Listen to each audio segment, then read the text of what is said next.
नमस्कार। पुस्तक प्रेमी में आपका स्वागत है। इस चैनल पर हम लाते हैं प्रेरणादायक, ज्ञानवर्धक और आत्मसुधार पर आधारित ऑडियो बुक्स जो आपके जीवन को बदल सकती हैं। आज हम आपके लिए प्रस्तुत कर रहे हैं प्रसिद्ध पुस्तक the richest man in Babylon का हिंदी संस्करण। यह कहानी हमें सिखाती है कि किस तरह से हम मेहनत, बुद्धिमानी और सही दृष्टिकोण से अपने जीवन को समृद्ध बना सकते हैं। तो यदि आप भी चाहते हैं अपनी वित्तीय स्थिति और जीवन को बेहतर बनाने के लिए कुछ महत्वपूर्ण सीखें, तो इस यात्रा में हमारे साथ जुड़े रहें। चलिए अब शुरुआत करते हैं इस शानदार पुस्तक की यात्रा से। भाग 1, बेबीलोन का गरीब रथ बनाने वाला एक नई शुरुआत।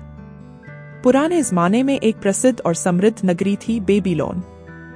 चारों ओर रेगिस्तान से घिरी, लेकिन समृद्धि में सोने जैसी। वहीं पर रहता था एक रथ बनाने वाला बंसीर, जो मेहनत से जीवन यापन करता था। एक दोपहर बंसीर अपनी अधूरी बनी रथ के पास बैठा था। उसका चेहरा उदास था, आंखों में सपने थे पर जेब खाली। तभी उसका पुराना दोस्त कोबी, जो एक संगीतकार था, उसके पास आया और बोला, कोबी मित्र, तू यहाँ यूं चुपचाप क्यों बैठा है? तेरे हाथों में हुनर है, फिर भी हमेशा चिंतित क्यों रहता है? बंसीर, कोबी, मैं थक गया हूँ। वर्षों से मेहनत कर रहा हूँ, फिर भी जेब कभी नहीं भरती। सपना देखा था कि एक दिन अमीर बनूंगा, लेकिन अब तो वो सिर्फ सपना ही लगता है। तभी दोनों ने एक विचार किया, अगर बेबीलोन में कुछ लोग इतने अमीर हैं, तो क्यों न उनसे सीखें? और उनका ध्यान गया एक नाम पर, अरकाद, बेबीलोन का सबसे अमीर व्यक्ति। कोबी, चलो अरकाद के पास चलते हैं। वो भी तो किसी जमाने में हमारे जैसा ही था। शायद उसके पास कोई रहस्य हो। अगले दिन दोनों अरकाद के पास पहुंचे। अरकाद ने उनका स्वागत किया और कहा, अरकाद, मैं तुम्हें धन कमाने का रहस्य बताऊंगा। लेकिन याद रखो, ये कोई जादू नहीं, बल्कि बुद्धि और नियमों का खेल है। फिर अरकाद ने उन्हें एक प्राचीन सत्य बताया। अगर तुम अपनी कमाई का एक हिस्सा सबसे पहले खुद को दो, तो धन तुम्हारे पास टिकता है। कोबी, इसका मतलब? अरकाद, जब तुम कमाते हो तो सबसे पहला हक तुम्हारा होना चाहिए। कम से कम 10% हर महीने बचाओ अपने लिए। बंसीर और कोबी हैरान थे। क्या धन कमाना इतना आसान हो सकता है? अरकाद, यह तो बस शुरुआत है। तुम रोज मेहनत करो, कमाई का एक हिस्सा बचाओ और उसे समझदारी से निवेश करो। धन ऐसे ही बढ़ता है, बूंद बूंद से सागर बनता है। उसी दिन बंसीर और कोबी ने एक संकल्प लिया। हम अपना भविष्य खुद बनाएंगे। हम सीखेंगे और एक दिन हम भी बेबीलोन के सबसे समृद्ध व्यक्तियों में गिने जाएंगे। अगला भाग, सोना कमाने के 7 नियम, जहां अरकाद बताएगा धन इकट्ठा करने के प्राचीन सूत्र। अब पेश है भाग 2, सोना कमाने के 7 नियम। बेबीलोन की सुनहरी दीवारों के भीतर एक सभा लगी थी। युवा और वृद्ध सभी सुनना चाहते थे उस व्यक्ति की बात, जिसने गरीबी से उठकर समृद्धि के शिखर को छुआ था। वो था अरकाद। अरकाद ने सबको देखा और मुस्कुराते हुए कहा, अरकाद, तुम सब आज यहाँ आए हो ताकि धन कमाने की राह जान सको। मैं तुम्हें बताऊंगा सोना कमाने के 7 नियम, जिन्हें मैंने जीवन में अपनाया और जिनसे मैं बेबीलोन का सबसे धनी व्यक्ति बना। लोग ध्यान से सुनने लगे। पहला नियम, अपनी आय का 10वां हिस्सा हमेशा खुद को दो। हर बार जब तुम कमाते हो, उसका कम से कम 10% बचाओ। इसे खर्च मत करो, ये तुम्हारा बीज है जो भविष्य में सोने का वृक्ष बनेगा। दूसरा नियम, अपने खर्चों को अपने आय के अनुसार सीमित करो। लोग कहते हैं कमाई कम है इसलिए नहीं बचा सकते, पर सच ये है कि जरूरतें नहीं, आदतें खर्च बढ़ाती हैं। अपने खर्चों को काबू में रखो। तीसरा नियम, बचाए गए धन को बुद्धिमानी से लगाओ ताकि वह और धन पैदा करे। तुम्हारे पैसे को तुम्हारा गुलाम बनना चाहिए। उसे ऐसी जगह लगाओ जहां से वो तुम्हारे लिए और पैसा कमाए, जैसे फसल में बीज। चौथा नियम, हर निवेश से पहले सलाह लो। जो लोग धन की समझ रखते हैं, उनसे सीखो। अनुभवहीनता से किया गया निवेश अक्सर नुकसान में बदलता है। 5वां नियम, अपने धन को हानि से बचाओ। हर अवसर लाभदायक नहीं होता। ऐसे व्यापारों से बचो जिनकी समझ तुम्हें नहीं है। सदा सावधान रहो। छठा नियम, अपने भविष्य के लिए योजना बनाओ। वृद्धावस्था आएगी, परिवार की जरूरतें बढ़ेंगी। अपनी बचत से भविष्य को सुरक्षित बनाओ। सातवां नियम, अपनी कमाई को बढ़ाने का प्रयास करो। अपने कौशल और ज्ञान को निरंतर बढ़ाओ। जैसे तलवार को धार दी जाती है, वैसे ही अपने हुनर को तराशो। जितना बेहतर बनोगे, उतनी ही अधिक कमाई होगी। सभा में सन्नाटा था। हर कोई इन नियमों को अपने जीवन का हिस्सा बनाना चाहता था। अर्काद, इन नियमों को अपनाओ। शुरुआत में कठिन लगेगा, लेकिन धीरे धीरे ये आदत बन जाएगी और यही आदत तुम्हें समृद्धि के शिखर तक पहुंचाएगी। और उस दिन बेबीलोन के कई साधारण लोगों ने धन की राह पर पहला कदम रखा। कुछ हफ्तों में फर्क दिखा और कुछ वर्षों में उनके जीवन बदल गए। अगला भाग, शुभ अवसरों की पहचान। जानिए कैसे एक आम आदमी अपने समय का सही उपयोग कर अमीरी की ओर बढ़ा। भाग 3, शुभ अवसरों की पहचान, समय का सही उपयोग। बेबीलोन की पत्थर की गलियों में, जहां ऊंचे महलों की छाव और बाजार की चहल पहल थी, वहीं एक युवा था, शारू-नादीन, जो जानता था कि उसे अपनी किस्मत बदलनी है। शारू-नादीन ने अर्काद के 7 नियमों को सुन रखा था और अब वह अपने जीवन में उन्हें अपनाने का प्रयास कर रहा था। वह हर दिन एक हिस्से की बचत करता, खर्चों को सीमित रखता, परंतु उसके मन में एक सवाल था। सिर्फ बचत से क्या अमीर बना जा सकता है, या फिर कुछ और भी जरूरी है? उसी सोच में डूबा वह एक दिन बाजार में गया। वहां उसकी मुलाकात हुई एक बूढ़े व्यापारी से, जो बहुत शांत और सुलझा हुआ दिखता था। शारू ने हिम्मत करके उससे पूछा, शारू, आपने इतनी संपत्ति कैसे जुटाई? व्यापारी, बेटा, सिर्फ धन कमाना काफी नहीं, उसे सही समय पर सही जगह लगाना जरूरी है। असली कला है शुभ अवसरों को पहचानना। फिर व्यापारी ने एक कहानी सुनाई। एक बार उसने बहुत कम दामों पर एक पुरानी जमीन खरीदी थी। लोगों ने कहा कि वह पागल है, उस जमीन में कुछ नहीं उगेगा। पर उस व्यापारी ने उस भूमि पर सिंचाई कराई, मजदूर लगाए और कुछ ही महीनों में वहां गेहूं की लहलहाती फसल उगाई। लोग मौका देखकर डर जाते हैं, व्यापारी बोला, पर समझदार व्यक्ति उसे परखता है, सोचता है और फिर निर्णायक कदम उठाता है। शारू ने सीखा, हर दिन अवसर हमारे सामने आता है, पर हम उसे पहचान नहीं पाते। कई बार आलस, डर या अनिश्चितता हमें रोक लेती है। अर्काद की भी यही सीख थी। समय सबसे कीमती पूंजी है। जो इसे पहचानता है, वही सफलता का भागी बनता है। शारू ने उस दिन एक वादा किया, अब मैं सिर्फ धन नहीं बचाऊंगा, मैं अवसरों को पहचानूंगा, सीखूंगा और आगे बढ़ूंगा। वह रोज बाजार में जाता, व्यापारी से बात करता, निवेश के बारे में सीखता। एक दिन उसे एक सुनहरा मौका मिला। एक व्यापारी को यात्रा के लिए साझेदार चाहिए था। शारू ने हाँ की और थोड़ी सी बचत लगाकर व्यापार में भागीदार बन गया। कुछ महीनों में ही उसका हिस्सा बढ़ा और पहली बार उसने अनुभव किया, धन तब बढ़ता है जब उसे समय और अवसर के साथ जोड़ा जाए। एक हर दिन अवसर सामने आता है, पर उसे पहचानने के लिए सजगता और साहस चाहिए।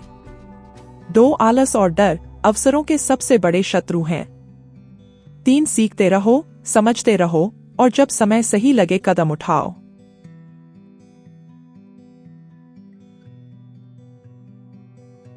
अगला भाग, धन की रक्षा के सूत्र। कैसे एक आम निवेशक खुद को धोखाधड़ी और नुकसान से बचा सकता है। भाग 4, धन की रक्षा के सूत्र। अपने खजाने की रखवाली कैसे करें। बेबीलोन की गर्म दोपहर में शारू-नादीन अब पहले जैसा युवा नहीं रहा था। अब वह एक समझदार निवेशक बन रहा था। लेकिन जैसे जैसे उसकी संपत्ति बढ़ने लगी, वैसी ही उसके जीवन में एक नई चुनौती भी आई। धन की रक्षा कैसे की जाए। उसने अर्काद से यह प्रश्न पूछा, शारू, गुरुदेव, मैंने धन कमाना सीख लिया है, अवसरों को पहचानना भी, पर अब डरता हूं कहीं जो कमाया है वह लुट न जाए। मैं कैसे अपने धन की रक्षा करूं। अर्काद मुस्कराया और गंभीर स्वर में बोला, अर्काद, धन इकट्ठा करना एक कला है, लेकिन उसे बचाए रखना एक विज्ञान है। धन के दुश्मन बाहर से नहीं, भीतर से आते हैं, लालच, जल्दबाजी और अनुभवहीनता। फिर अरकाद ने बताए धन की रक्षा के 3 प्रमुख सूत्र। सूत्र 1, अपने धन को ऐसे काम में न लगाओ जिसकी समझ तुम्हें नहीं है। शाहरुख को याद आया एक बार एक व्यापारी ने उसे समुद्र पार मोती के व्यापार में निवेश करने को कहा था। लालच हुआ, लेकिन उसे समुद्र, मोती या व्यापार किसी की समझ नहीं थी। अरकाद, जो काम तुम्हारी जानकारी के बाहर है वह तुम्हारे लिए खतरा है। सलाह लो, लेकिन ऐसे व्यक्ति से जो खुद उस काम में पारंगत हो। सूत्र 2, जल्दी 2 गुना करने के वादों से बचो। बेबीलोन में एक समय तेज मुनाफे का नया सौदा चला। एक व्यक्ति कहता, 10 दिन में 2 गुना। बहुतों ने धन लगा दिया और कुछ ही हफ्तों में सब लुट गया। अरकाद, धन धीरे धीरे लेकिन स्थिरता से बढ़ता है। जो जल्दबाजी करता है वो अक्सर पछताता है। सूत्र 3, अपने धन पर नजर रखो जैसा एक किसान अपनी फसल पर रखता है। शाहरुख ने सीखा सिर्फ निवेश कर देना काफी नहीं, समय समय पर देखना जरूरी है कि उसका पैसा सही दिशा में जा रहा है या नहीं। अरकाद, धन को छोड़ मत दो, उसे संभालो, उसका मार्गदर्शन करो। वो तुम्हारा नौकर है, मालिक मत बनने दो। शाहरुख ने ये तीनों सूत्र अपनाए। कुछ महीने बीते और उसने देखा उसका धन अब न केवल बढ़ रहा था बल्कि स्थिर भी था, सुरक्षित भी। अब वह दूसरों को सिखाने लगा, सिर्फ धन कमाना काफी नहीं, उसे संभालना भी आना चाहिए। 1, जिस क्षेत्र की जानकारी न हो उसमें निवेश से बचो। 2, जो मुनाफा अस्वाभाविक लगे वो धोखा हो सकता है। 3, अपने निवेश पर नजर रखना जरूरी है, धन के रखवाले खुद बनो। अगला भाग 5, अपनी कमाई को बढ़ाना, मेहनत और हुनर का संगम। बेबीलोन की संकरी गलियों से अब शाहरुख नादीन की आवाज आने लगी थी। एक साधारण युवक जो अब व्यापार में नाम कमा चुका था, मगर वह रुका नहीं।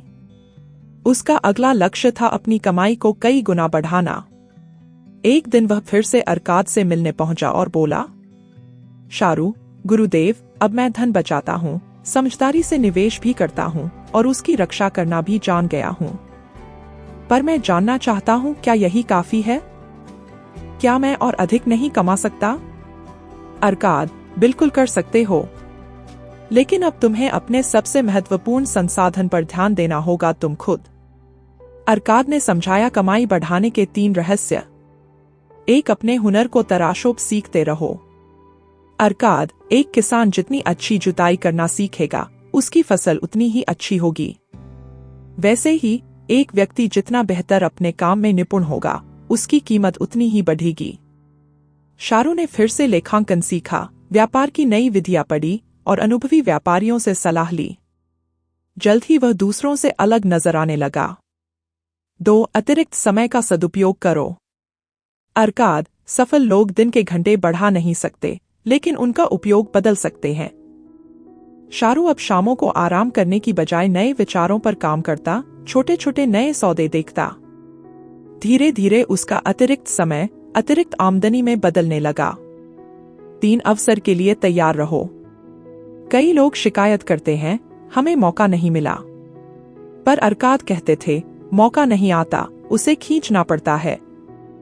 एक दिन एक व्यापारी बीमार पड़ा और उसने अपने व्यापार का कुछ हिस्सा बेचने का निर्णय लिया।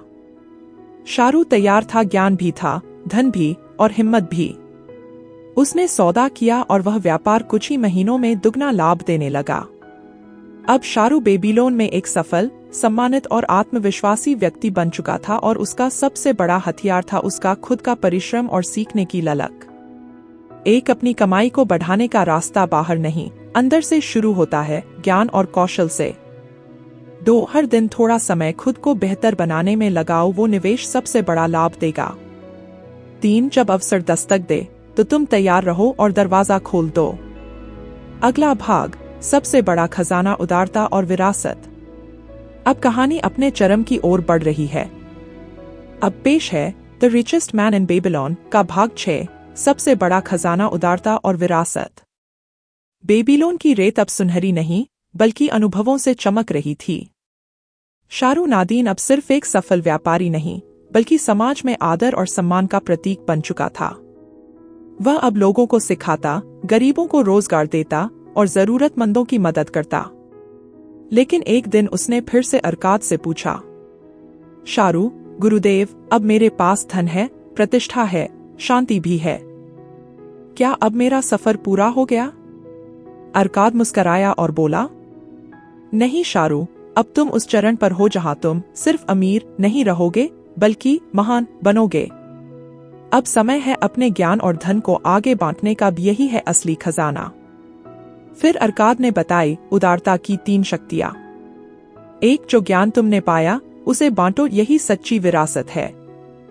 अर्काद, धन खत्म हो सकता है लेकिन ज्ञान बांटने से बढ़ता है।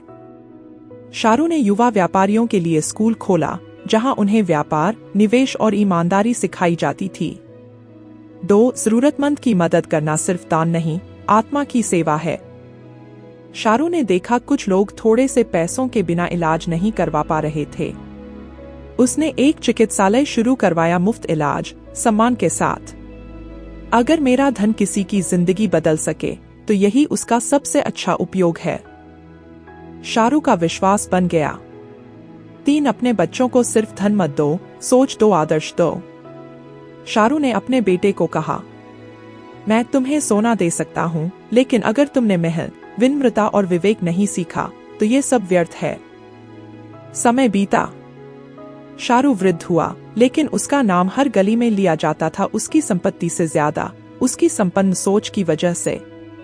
और तब उसने जाना, सच्चा धन वो नहीं जो तिजोरी में हो, बल्कि वो है जो दूसरों के जीवन को रोशन करे। 1, ज्ञान और अनुभव सबसे अमूल्य खजाना है, इन्हें बांटिए। 2, जब धन किसी की पीड़ा कम करता है तब वह सबसे सुंदर रूप लेता है। 3, विरासत केवल जमीन जायदाद नहीं, संस्कार और सिद्धांत भी होते हैं। अंतिम भाग, धन का धर्म, संपूर्ण समृद्धि का रहस्य। अब हम अंतिम अध्याय के करीब हैं। अब प्रस्तुत है the richest man in Babylon का भाग 7, धन का धर्म, संपूर्ण समृद्धि का रहस्य। बेबीलोन के पुराने खंडहर अब भी गवाही देते हैं उन दिनों की जब वहां केवल रेत और पत्थर नहीं थे, बल्कि वहां पुरुषार्थ, परिश्रम और प्रगति के बीज बोए गए थे। शारू नादीन उन बीजों का सबसे सुंदर वृक्ष बन चुका था।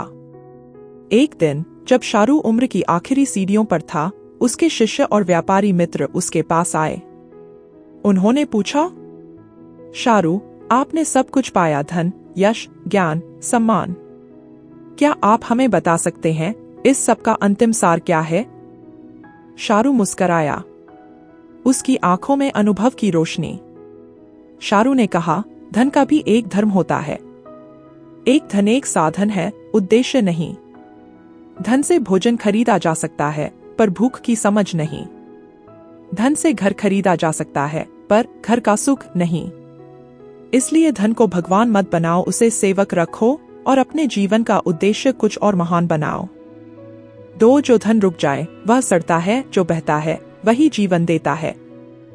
शारू ने बताया, मैंने देखा है जिन लोगों ने धन को सिर्फ बांध कर रखा वह या तो लूट लिए गए या अकेले रह गए, लेकिन जिन्होंने उसे लोगों की भलाई में लगाया उनके नाम पीढ़ियों तक जिए। 3, सच्ची समृद्धि केवल तुम्हारी नहीं होती, जब तुम दूसरों को भी समृद्ध बनाते हो तब वह संपूर्ण कहलाती है। शारू ने अपने जीवन के अंतिम वर्षों में एक नारा बना लिया था, अगर मेरी मेहनत से कोई और मुस्कुरा सका तो यही मेरी सबसे बड़ी कमाई है।